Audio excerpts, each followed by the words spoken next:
Mohan ji train से यात्रा कर रहे थे। सामने वाली सीट पर एक लड़की बैठी हुई थी जो छुप छुप कर दाहिने बाएं देख रही थी और बात कर रही थी।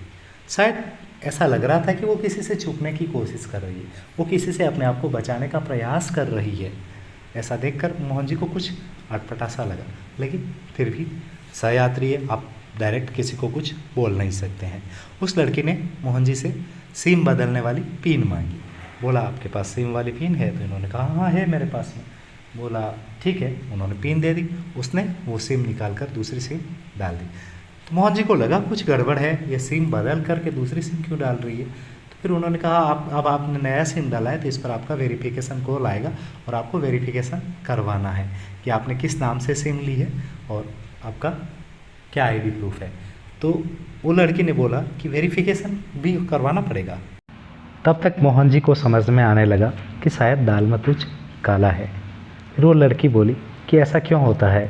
तो मोहन जी ने बताया, आजकल कंपनियों का नियम है, कुछ भी आप नई सिम ले रहे हैं तो उस सिम का वेरिफिकेशन होना अनिवार्य है, इसलिए आपकी सिम का भी वेरिफिकेशन होगा। तो कोई घबराने की बात नहीं है, आप अपना वेरिफिकेशन करवा दीजिएगा और सिम को चला लीजिएगा। लेकिन उसने कहा कि उसने तो वेरिफिकेशन के लिए ऐसा कुछ बताया नहीं, कोई पासवर्ड वगैरह ऐसा कुछ उसने बताया नहीं। तो फिर इन्होंने पूछा, किसने? बोले, उन्होंने, सामने वाले ने, जिसने मुझे बुलाया है। तो बोले, सामने वाला कौन है? बोले, मैं नहीं जानती, मेरा दोस्त ही हुआ है और उसने बोला है, उसने मेरे को 3 सिम भिजवाया है कि सिम हर बार ट्रेन बदलोगे उस टाइम में ये सिम भी बदल देना है और सिम बदलते हुए आपको यहाँ से हैदराबाद स्टेशन तक पहुँचना है और इसीलिए मैं ट्रेन बदलते बदलते आगे से आगे जाने का प्रयास कर रही हूँ और इसी कड़ी में मैं सामने वाले को सिम बदल करके कॉल करना चाह रही हूँ। मोहन जी ने कहा, तो फिर आप अपने घर वालों को कैसे बताएंगे?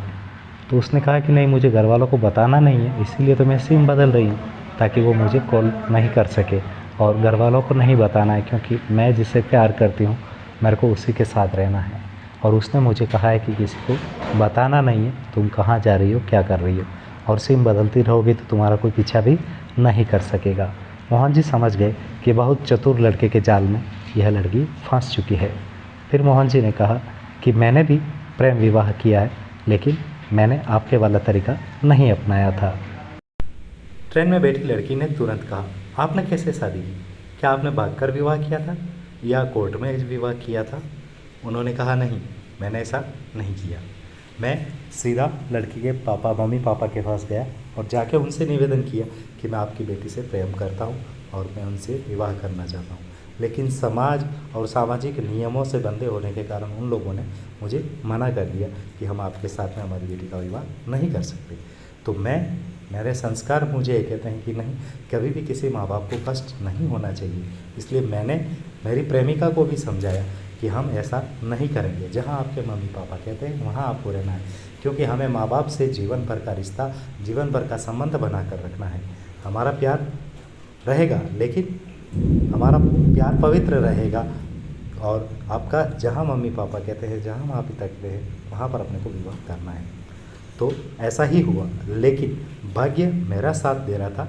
लड़की का जहाँ संबंध हुआ था वहाँ लड़के ने दहेज की मांग ज़्यादा कर दी और उस दहेज की मांग की आपूर्ति वो लोग नहीं कर रहे थे और उन्होंने फिर मुड़ के मेरी तरफ देखा कि इससे तो ये लड़का अच्छा है और फिर वो एग्री हो गए और उन्होंने मेरी प्रेमिका का विवाह मेरे साथ कर दिया। आज वो मेरी पत्नी है और हम दोनों बड़े प्रेम से रह रहे हैं।